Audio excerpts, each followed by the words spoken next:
Now, welcome back. After months of denial over casualties in border confrontation with India, China has for the first time revealed the names and details of its soldiers who were killed in the Galwan Valley clash in 2020 June. Now, the revelation was shared on the Twitter handle of the Global Times. The Central Military Commission of China also informed that a soldier of the rank of colonel who led the Galwan Valley was seriously injured at the line of actual control. Joining me right now, of course, Brigadier Mahalingam. Also continuing to remain with us is Colonel Arsan Singh, also Major General Kochar with us, and I understand Major General S.P. Sinha will also be joining us very shortly. Major General Kochar, if I could come to you first. Major General Kochar, you know, we've been talking about what perhaps has changed internally for China, because as we've been pointing out, there has never been a point in time that China has ever admitted to losing any of its soldiers in any, conflict perhaps. So what has changed, A? And B, do you see this as a larger victory for India in the global sense? Okay, my assessment is that after the US elections have taken place, strong signals have emanated from the Biden administration that it will continue to honor the agreements which have been reached between the United States and India. It was a strong signal to the entire world that today the United States and India stand together.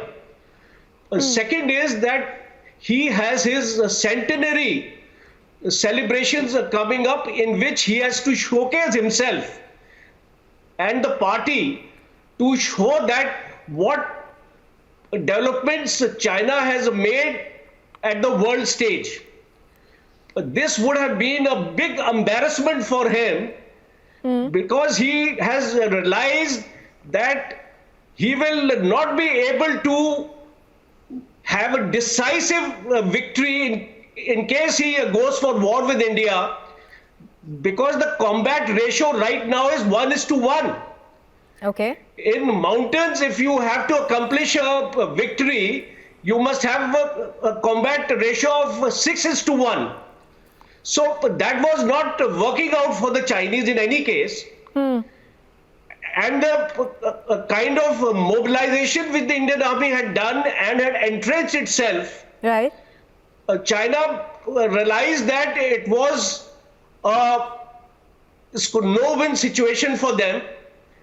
They were prolonging their agony by being deployed there. Okay. Chinese army also within itself, there was an unrest because the troops are not used to these climatic conditions, staying in such high altitude for such a prolonged period. That was telling on the morale of the Chinese army also. Absolutely. Absolutely. Absolutely, so all these factors have contributed. Absolutely. Major General Kochar, as you're rightly pointing out, it's a very, very tough terrain. The weather is inclement throughout the year. Even in, times of May, there is snowfall sometimes. So it's not an easy terrain to fight on. But Brigadier Mahalingam, if I could come to you now, there's a very critical point that the Major General made over there.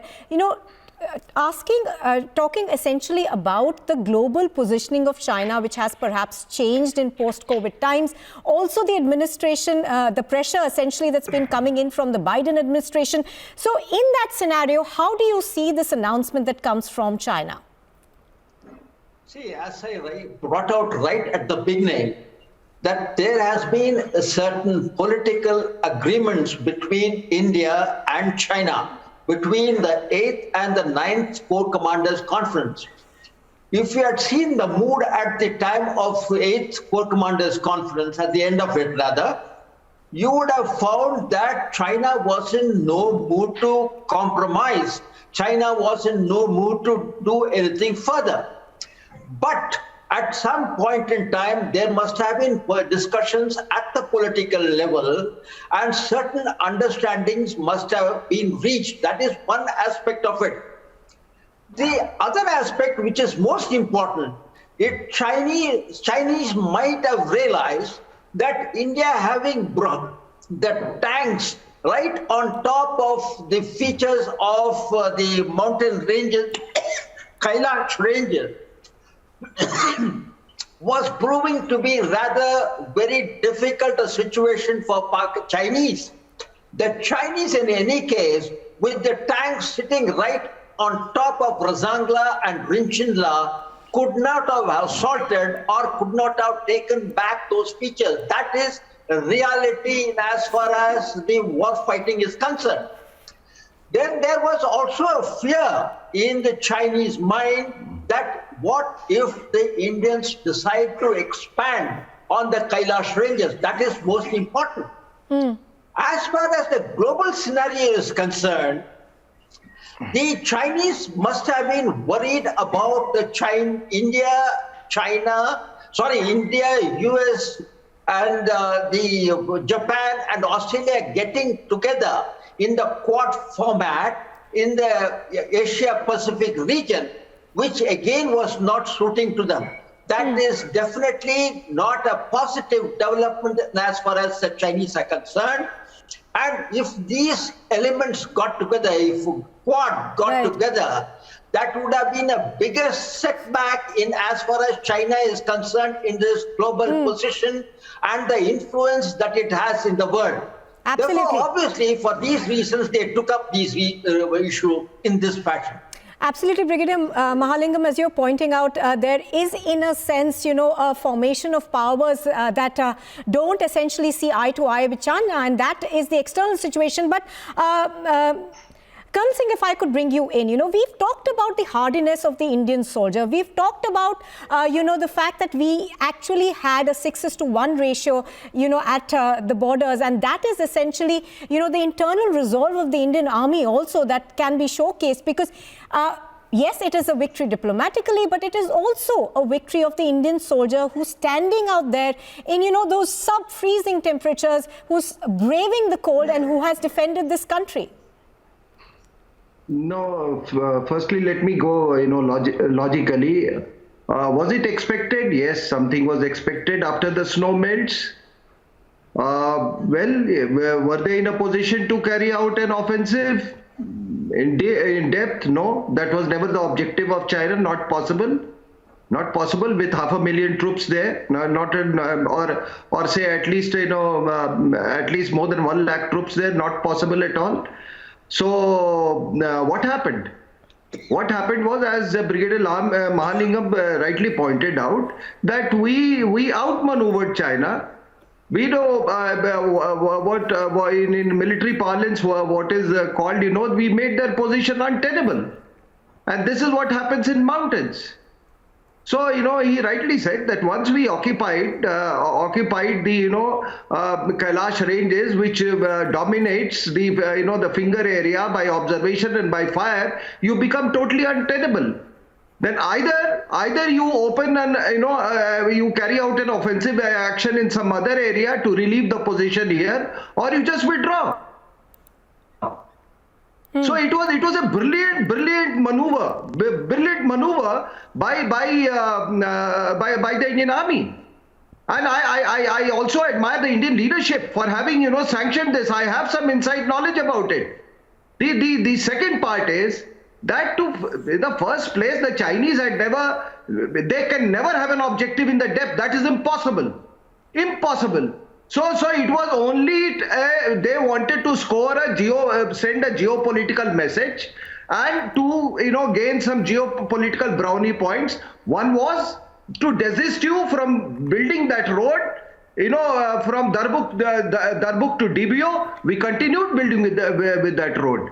Thus, the second thing is that geopolitically, also they wanted as some pressure point against you joining the Quads, the Asia Pacific, the Indo-Pacific effort.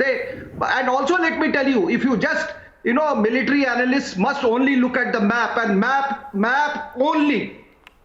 We are not concerned about what is happening in politics in China, but if you look at the map, the Americans and India have no option but to be a part of Indo-Pacific. Whether it is Biden or it is Trump or maybe Kamala Harris comes tomorrow, she cannot change the concept of pivot of Asia, because that is what politics dictates. So therefore, I would request everybody who is in this business of analysis, just look at the map. Just look at the map, and the map will tell you everything. Absolutely, Colonel Singh. That's a very important point that you bring out. Let me come back to Major General Kochhar over there. Major General Kochhar, you know, as he was pointing out, we've, of course, outmaneuvered them militarily. We've done it strategically. We've diplomatic victory, of course, this is. But apart from that, what would you like to say about the timing of this? Because it comes at a time when both countries are involved in a disengagement, when, of course, you know, we have had our reservations of how far this goes, but we are involved in a sort of disengagement with them. So your comments on the timing of this? Okay, let me take you back into history a bit. If you see what happened in Nathula and Tumar, in both those operations where the Chinese suffered losses, it was the resoluteness of the Indian Army which forced them to take that call. Similarly, in this case, as pointed out by Colonel Arison, the situation on the line of actual control, and especially at Kailash Heights, dictated to the Chinese the futility of staying there, and there was no point in prolonging their stay, and hence the timing of the decision. The second aspect is, which I would like you to also consider, is that the CPEC is not making any headway. Pakistan is a failed state today. Pakistan is not able to provide the kind of security which the Chinese wanted as far as Gwadar port was concerned. Today, Gwadar port is being converted into a military fortress. There is a lot of resentment from the locals there. And further, the One Belt, One Road initiative, the dream child of Xi Jinping, which he wanted to showcase in his forthcoming summit, is also not taking off, because CPEC is the starting point for the Belt Road initiative. So there is a lot of pressure on him, right, and a lot of things which he wanted to project himself is not taking shape, and hence this decision was required to be taken.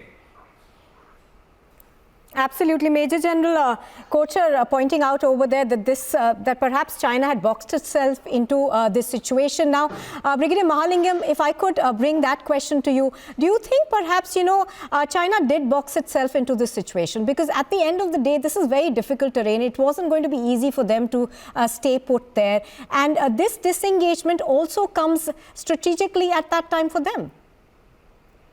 The point is, please let somebody tell me if there is any other army in the world which has taken a tank on top of a position like Razangla and Rinchinla. Have they ever done? Have you ever heard? It has never happened. With a tank sitting right on top, for you to climb up and assault these positions is next to impossible. The Chinese must have realized this. They must have analyzed this fact threadbare, both at the military as well as at the level of the political level. And it is then that they decided that, and obviously, as far as the timing is concerned, they couldn't have and wouldn't have revealed their names till such time the 8th Corps Commander's talk was on. And this is the first opportunity. You must understand, as far as China is concerned, there is tremendous amount of internal pressure, particularly from the families of those men whom they have lost, saying that we must know their contribution to the country must be acknowledged. Therefore, China had no option but to acknowledge the particular event at that point in time. It couldn't have been earlier, it couldn't have been later. And that's my view on this issue. Well, Colonel Arison Singh, if I can come to you now, sir, because we have been saying, especially when the disengagement process underway, and also India saying that within 48 hours, if we actually see some sort of a change there on the border areas, the skirmishes not taking place, is only when we will actually believe that the situation will go back prior to what it was in April 2020, sir. Now, with these sudden changes that seems to be happening at the border areas, we seem to be seeing China pulling back faster than the transgression actually took place. Do you believe we'll soon reach that point when it was just before the situation prior to 2020, sir? Firstly, before I forget, I must compliment both of you. You are asking excellent questions. I must compliment you for, this kind of, interrogation. But yes, this is not a time to be complacent. You cannot be, Chinese cannot be trusted. For that matter, no enemy can be trusted. And those were geopolitical games. I don't know. There'll be people who will disagree with me. But this action was carried out with the biological attack that was carried out on 2 aircraft carrier groups, that is USS Ronald Reagan and USS Theodore Roosevelt. It was a biological warfare. People who don't believe it will someday believe it.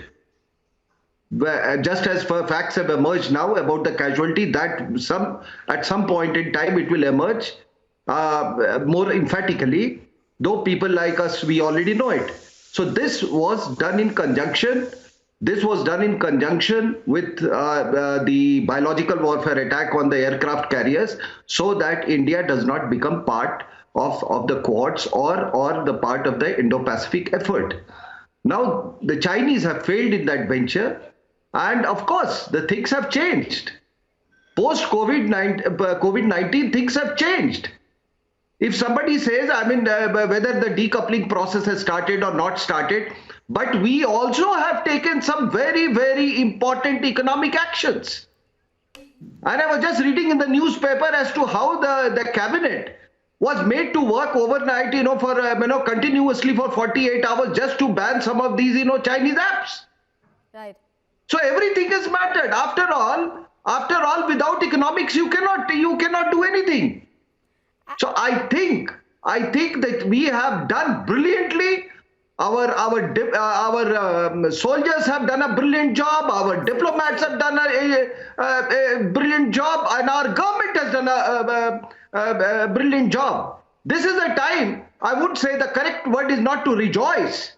You can't rejoice, but yes, as Indians, we must be very proud of it.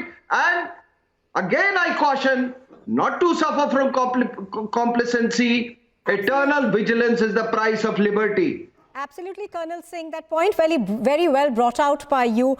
Also joining us right now is Major General S.P. Sinha. We're going to come to you in just a bit, Major General. We slip into a very short break here, but we continue this discussion when we return here on Republic TV.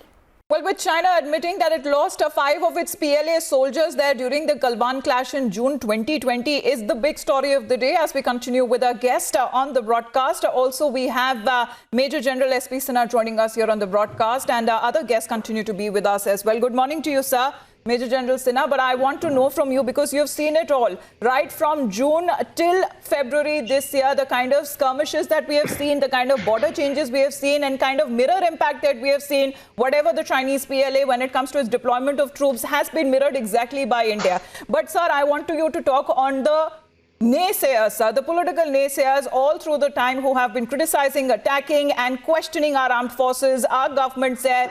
We have seen that happening, whether they question what happened in Sikkim. They have been claiming that there is an entire village that has been built in Arunachal. There is a whole lot of border territory that has been taken over by the Chinese PLA. What do you have to say to those naysayers today, sir? And the mega picture, the grand strategy of China. And the grand strategy of China is a concept called Zhonghua. That means China wants to become epicenter of world power. That's one. The second concept is, in Chinese, it's called Mianzi. Mianzi means safe facing. Anything which dents the image of China, China buckles down under pressure, be it Doklam, be it Ladakh. So this you have to understand the Chinese psychology. Thirdly, China never thought that India will retaliate in such a manner. We have been in eastern Ladakh for about 9 months, and China was having test of our nerves. And Indian political leadership and Indian army has proved the credentials and proved the courage of the security forces. And we have now taught a lesson. China realized that its troops cannot survive in -20 temperature. Our troops are playing kabaddi in -50 in Siachen. And Chinese troops are getting sent back to the rear area because they cannot survive -20 temperature. So China knows that if this trend continues, this loss of face for China is going to have a very, very serious ramifications. And that is why China, under pressure, volunteered to bargain for a peace and negotiated a deal to go back from figure 4 to figure 8 area. So the entire thing has to be seen in this context, that the present political leadership in India is tough. It wants to send a very strong message to China that China better behave or it will be taught a lesson, be it Doklam or be it Ladakh. And you call off deployment of troops. You call off the way we have retaliated on the night of 15-16 June. After 1997, China had never lost a soldier. Talking about these casualty figures, which media is trying to say it is 45, let me correct you, it is not 45. 57 helicopters were used by Chinese to evacuate its casualties. And if you have at the rate 2 casualties per helicopter lift, 57 into 2 are 114. And if the 3 casualties are evacuated, it is 57 into 3, 171. So the lowest figure of casualties is 114 and not 45. And if you have social media videos where it is being shown that Chinese authorities are trying to put the soldier's body in the grave, you calculate the number and it is crossing 100. So therefore, China has been hit so badly that China is now prepared to go down to extent wherein its aspect is restored. China was trying to become global power. It has been hit by India so badly. Right, sir. So in a sense, of course, as we've been talking about, this is a victory for us militarily, whether we see it strategically, geopolitically, and as well politically, because this essentially is saying that India has been right all along. The numbers, of course, everybody can dispute those, but we're not getting into the numbers here. We are getting into the fact that for us, this is a huge victory that comes at the back of disengagement from both sides. All of you stay with us. We are heading into a very short break here. We return with our focus, which continues to remain on this as well as some other news. So coming across as a massive admission there, even after months of denial over the casualties in the border confrontation with India, China has for the first time revealed the names and the details of its soldiers killed in the Galwan Valley clash of June 2020. The revelation that was shared on Twitter handle of Global Times, where the Central Military Commission of China also informed that a soldier of a rank of a colonel who led the Galwan Valley clash was seriously injured at the LAC. Our guests continue to be with us, quickly introducing all of them. Major General Kochhar continues to be with us. We also have Colonel Arasan Singh, Major General S.P. Sinha, and Colonel Shailendra is also with us on the broadcast. Good morning to you, Colonel Shailendra. Because we are breaking down the details of what could have happened, what could have changed within China itself. Do you find China right here on the back foot? Looking at the global situation, of course, COVID-19 has lots to say about the Chinese situation there. China has often been on the defensive. But this admission coming in part of the Chinese PLA and its mouthpiece, the Global Times, sir, what do you make of the change in stance that has come from China?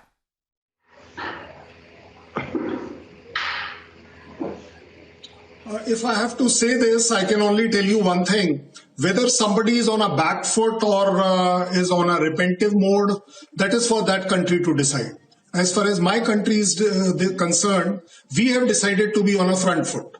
We have decided that we will not be aggressive, but we'll be so aggressive. We'll be so aggressive that we'll make your aggression regrettable to you. I must tell you why this admission. Firstly, we must note that very clearly. How much can you hide in this world?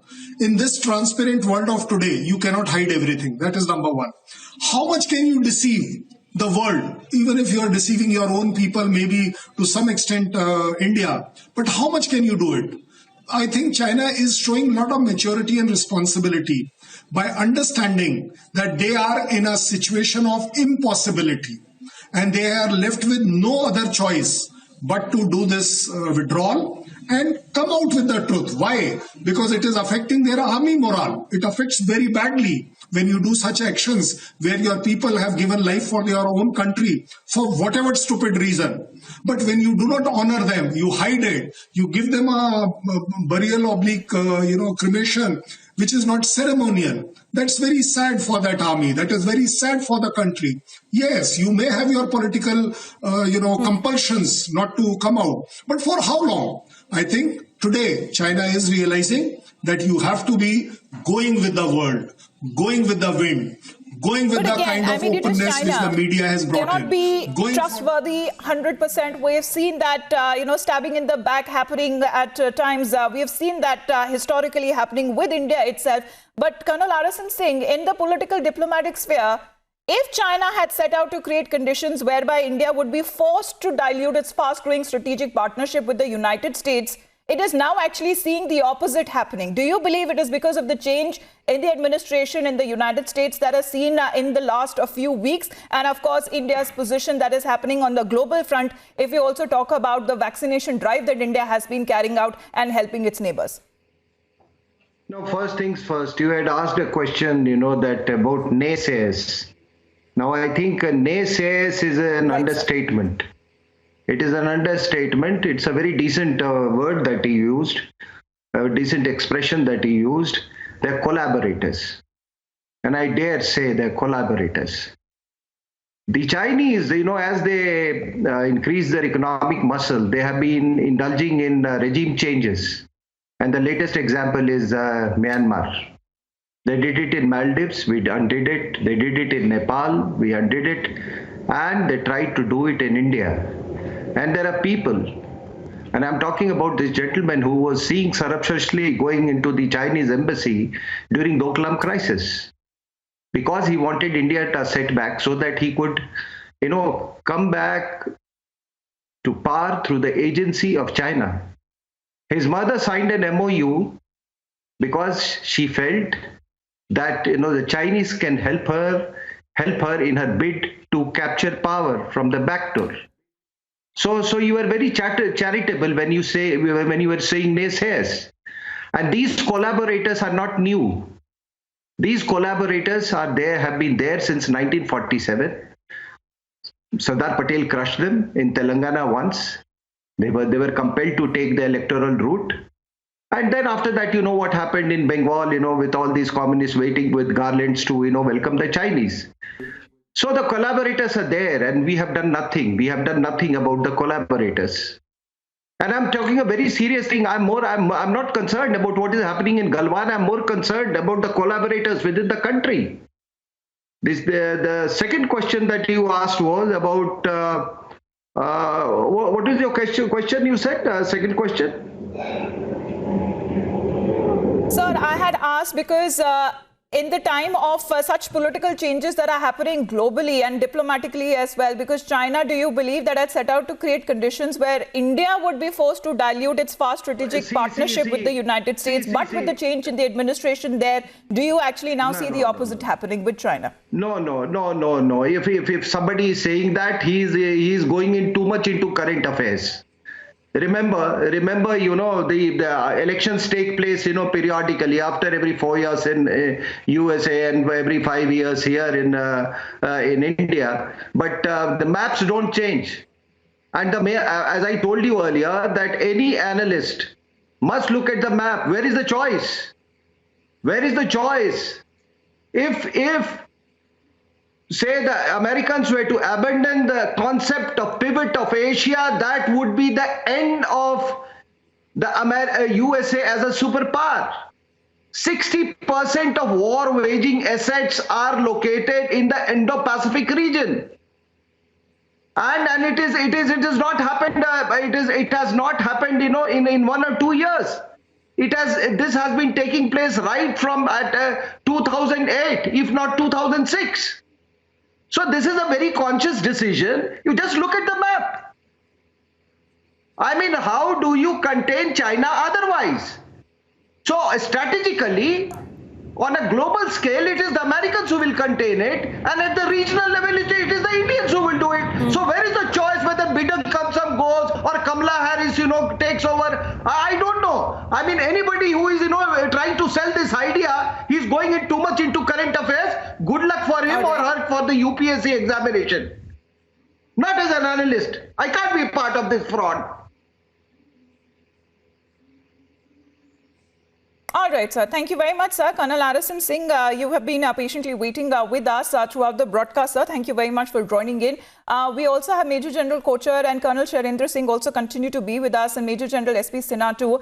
Major General Kochar, sir, if I can come to you, because the disengagement in Ladakh is just a first step, do you believe? Because there are other friction points as well, other disputes as well when it comes to the north and the south of Pangong. So there is the Depsang Plains, there is the hot springs, many of those numerous events that are still waited to be resolved, to be cleared up with the Chinese authorities. Amita, you would have heard the interview which the Northern Army commander has given. And it is straight from the horse's mouth, because it's not a speculation by any defense analyst trying to understand that can we trust the Chinese or will the Chinese follow it up. The Northern Army commander was very, very clear in his assessment. He's the man on the ground, and we should believe him. And he has very clearly stated that as far as Pagongshu is concerned, the status quo on April 2020 is going to be achieved. And we have seen the visuals which have been released by the Indian Army that the status quo is almost there. Dismantling of sangars, structures, the Chinese map, the Chinese posts, and equipment, vehicles move back, tanks also moving back. So it is in evidence. But the next round of talks is going to focus on Galwan and the Depsang Plains. I have no doubt in my mind, as per the assessment of the Northern Army commander, that these areas will also get addressed. Because if a nation takes such a big step of carrying out disengagement, it cannot happen in a piecemeal fashion. It has to happen in a structured manner. Correct. It has to happen in a phased manner, because it's a very great logistical exercise. You have to understand, when you have such a large force occupying a number of areas, it just cannot happen simultaneously. So my assessment, of course, is based on this, and I am very, very optimistic that it will happen in other areas too. Major General SP Sinha, sir, because a full-scale transformation in the field, do you feel is required when it comes to technology, the doctrine, the force structuring that has already been initiated by India? Do you believe that this... all right, I have to interrupt for now. We're getting an update that the Prime Minister currently is speaking. I have to halt the bulletin right now because the Prime Minister is addressing a briefing right now. We have to cross live.